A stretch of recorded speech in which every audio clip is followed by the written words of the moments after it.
Who was James Baldwin? A new film about the writer's life is screening at Fort Monroe this weekend. So joining me today is Shadra Pittman-Walk, one of the organizers, and of course Leslie Baker, the media relations specialist at Hampton CVB. So thank you so much for being here, ladies. Thank you for having us. Absolutely. So tell us, who is James Baldwin? So James Baldwin, wow, I don't have enough time to tell who he was.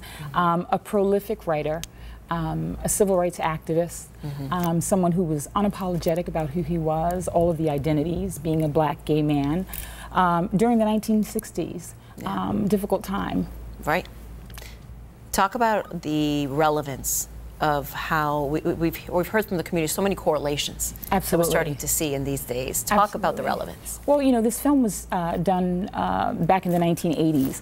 Karen Thorsen's going to be here, and Douglas Dempsey, who are the film writers. Okay.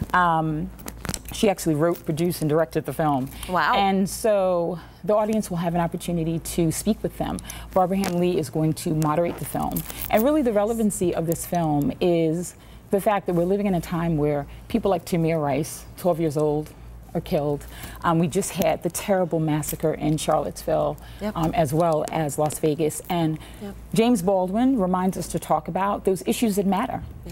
Talk about our humanity, talk about brotherhood and sisterhood, talk about what it means to be human and how we can treat each other as human beings, and to fight for civil rights and equality. Sure.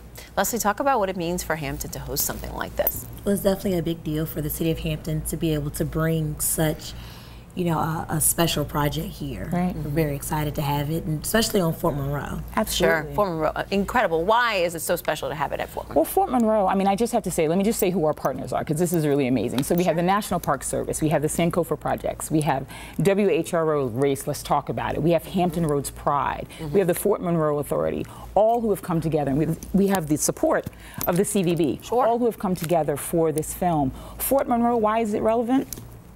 Fort Monroe is where it began. I mean, it holds the memory and the history of African-American history, from the 1619, the 20-and-odd Africans, to the contraband story. So what better place to talk about freedom and justice and equality than Fort Monroe? Well, Saturday, October 28th, Fort Monroe Theater at 2 o'clock in the afternoon.